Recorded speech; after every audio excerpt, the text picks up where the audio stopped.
Hello all.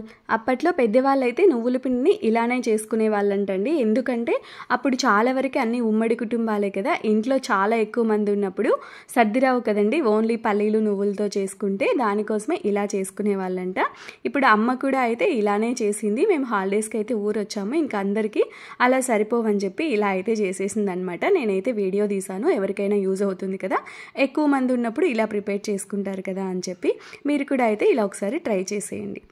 ముందుగా అయితే ఇక్కడ 1 కిలో నువ్వులు తీసేసుకొని నీట్గా వాష్ చేసేసి ఆరబెట్టేసి, ఆరిపోయిన తర్వాత వాటిని బాగా దోరగా వేయించి పొడి చేసేసింది. అలాగే 1/2 కిలో పల్లీలు కూడా తీసుకుని దోరగా వేయించి ఇవి రెండు కలిపి ఇలా మిక్సీకి వేసి పెట్టేసింది అనమాట.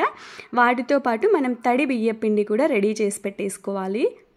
బియ్యం అయితే 1 కిలో నువ్వులకి 1.5 కిలో వరకు అయితే బియ్యం అయితే తీసేసుకుంది.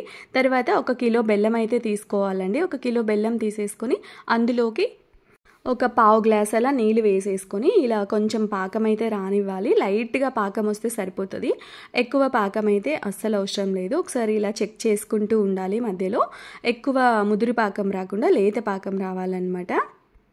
లైట్గా ఇలా పాకం వస్తే సరిపోతుందంట. ఇంకా స్టవ్ ఆఫ్ చేసేసి పక్కకు పెట్టేసుకోవాలి ఈ పాకాన్ని.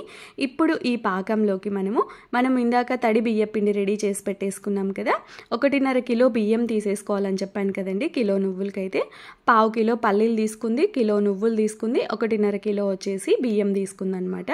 ఆ బియ్యంని కూడా ఒక 2-3 గంటల పాటు నానబెట్టేసి లైట్గా తడిపోయే వరకు ఆరబెట్టేసి మనం మిషన్లో అయినా పట్టించుకోవచ్చు, లేదు అంటే ఇంట్లోనే మిక్సీలో అయినా వేసేసుకొని జల్లించుకున్నా సరిపోతుందండి. లేదు మిషన్లో కొంచెం మెత్తగా ఆడించినా కూడా సరిపోతుంది అనమాట.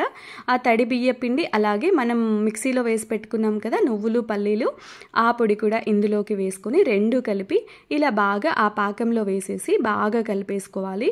చుట్టూ ఆ పిండి అంతా బియ్య పిండి నువ్వుల పిండి అంటుకుపోకుండా ఇలా నీట్గా అయితే బాగా ఇలా పిండిలాగా గెలికేసుకోవాలన్నమాట.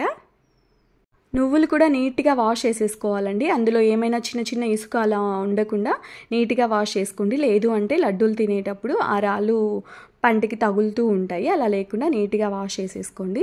ఇంకా అదంతా పిండి అంతా రెడీ అయిపోయిన తర్వాత చేతికి కొంచెం నెయ్యి అప్లై చేసేసుకొని, అలాగే ప్లేట్కి కూడా కావాలంటే కొంచెం నెయ్యి అప్లై చేసేసుకోండి. ఇలానే మొత్తం లడ్డూలు అయితే చుట్టేసుకోవాలండి, చాలా బాగుంటాయి. మీ ఇంట్లో కూడా ఎవరైనా ఎక్కువ మంది రిలేటివ్స్ వచ్చినప్పుడు హాలిడేస్లో తప్పకుండా ఊరు వెళ్తూ ఉంటాం కదండి, ఎక్కువ మంది ఉన్నప్పుడు అయితే ఇలా చేసేసుకున్నామంటే హ్యాపీగా అందరూ తినేసేయచ్చు. మీరు కూడా అయితే తప్పకుండా ఈ నువ్వుల లడ్డూని ట్రై చేసేయండి. నేనైతే ఇంకా ఓన్లీ పల్లీలు నువ్వులతో పాకం లేకుండా లడ్డూలు అయితే చేశాను, నువ్వుల లడ్డూలు. ఈ వీడియో కింద లింక్ ఇచ్చేస్తాను, అది కూడా అయితే ఒకసారి తప్పకుండా చెక్ చేసేయండి.